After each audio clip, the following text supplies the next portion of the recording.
So guys अब चाहिँ मेरो खाना बनाउनु पर्ने हुन्छ हो। मेरो पाली छ, हामी 3 भाइ चाहिँ घरमा बस्छु नि त। 3 भाइ चाहिँ केटाहरू सबै मिलेर पालापिल्टो खाना बनाउने पाली हुन्छ। त्यहाँबाट टमाटर प्याज स्याज काटेर रेडी राखिराख्छु म। भाइलाई मैले दोकान पठाएको छु हो। टमाटर चाहिँ यसरी काट्नुपर्छ, हेर्नु तपाईँहरूले। चप कटर त आउँदैन हो, प्याज चाहिँ हान्छु अलिअलि हो। अब यसमा दाल बनाएर तपाईँको कोपी आलु काटेर खानासाना बनाएर खाना खाएर रेस्ट गर्ने हो। हेर्दै जानुहोस्।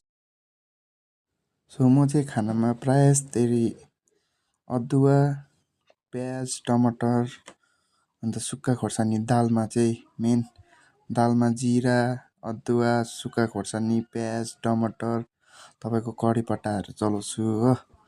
त्यो दालको लागि तपाईँहरूले पनि एकखेप ट्राई गर्नुपर्छ। ट्राई गर्नुहोस्, एकखेप चाखेर हेर्नुहोस् कस्तो हुँदो रहेछ हो। त्यसलाई झानेर मजाले त कोपी चाहिँ अब यसरी तपाईँको थिक स्ट्रेटमा कोपी काटेर टक्कै आलु पनि मजाले चट चट चट चट चट चट काट्यो हो।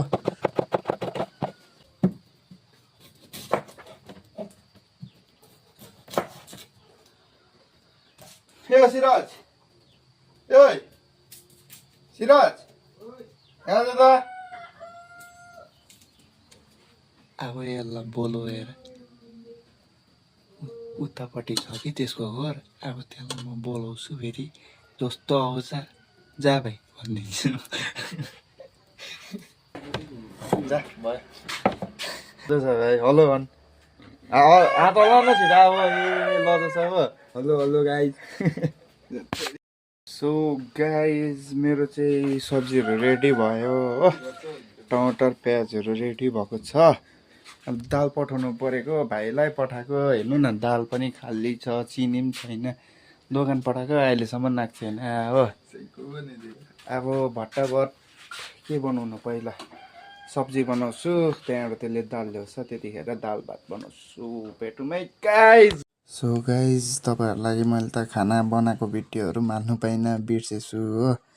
त्यहाँबाट डाइरेक्ट 4:50 भएछ। त्यहाँबाट त अत्तालिँदै चुलाहरू आगो सागो फुकफाक गरेर पूजाको लागि रेडी भएको हो। अब यहाँ चाहिँ मेरो आगो पनि फुकिहाल्यो। आगो फुकेर मजाले पूजा गर्ने हुन्छ। यहाँ चाहिँ भाइ दाजुहरू बसिरहेको छ। योहरूको यस्तै हो, योहरूको काम बस्यो, फोन चलायो, केही छैन।